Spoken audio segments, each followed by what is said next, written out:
Alhamdulillahi Rabbil Alameen, as-salatu was-salamu ala khatimin nabiyyin wa ala alihi wa sahbihi ajma'in, amma ba'd, fa'auzu billahi minash shaitanir rajeem, bismillahir rahmanir rahim. Qala Allah ta'ala fi Surah Al-Maeda, وعد الله الذين آمنوا وعملوا الصالحات لهم مغفرة وأجر عظيم. Translation: Allah has promised those who believe and do good deeds that for them is forgiveness and a great reward.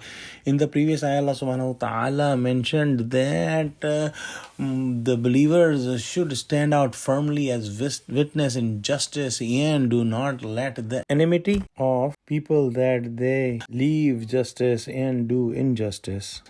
And today's ayah, Allah subhanahu wa ta'ala is mentioning that Allah subhanahu wa ta'ala has promised heavens and the forgiveness for those who believe and who do good deeds. This is an extremely important point to understand, that in the Quran we see that on several occasions, on many occasions, the iman, the belief and the amal saleh, the good deeds come together. Because once the person has a true iman in his heart, this will result in good deeds for sure. Because once a person is believing in Allah subhanahu wa ta'ala, once a person is believing in hereafter, once a person believing in Quran and Prophet Muhammad sallallahu alaihi wasallam and all the commandments of Quran, it is impossible that having a true belief in the heart and still there is no good deed. So saying that I believe is not enough. With saying that I believe, one must do good deeds as well. And this has also been mentioned in the previous recordings, that there is a style of Quran that it presents simultaneous contrast. So in the ayah we just recited, Allah subhanahu wa ta'ala has mentioned the mu'mineen, the believers, and their reward, which is a great reward and forgiveness from Allah subhanahu wa ta'ala.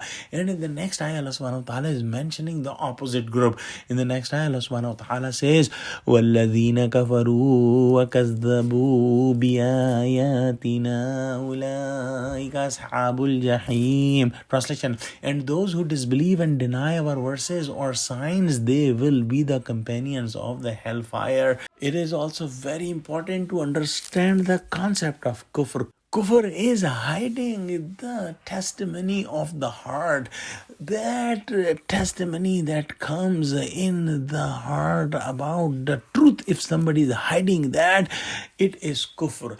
So if somebody is reading the ayahs of Quran and his heart says that this is the truth, and his heart's testimony tells him that he should believe in these ayahs, and for whatever worldly reasons he hides the testimony of his heart, and not only he hides the testimony of his heart, with his tongue also he says that this is not the truth. So these people who are doing kufr, and not only doing kufr but also saying the false things from their tongues, are the unfortunate people who will be the companions of the hellfire. And we must pray that Allah subhanahu wa ta'ala please make us among those who have the true belief in the heart, and who do good deeds, and who get your pleasure, so that you can forgive us, and please put us among those who are the people of paradise. Ameen ya Rabbal Alameen. Wa akhiru da'wana alhamdulillahi Rabbil Alameen. Wassalamu alaikum wa rahmatullahi wa barakatuhu.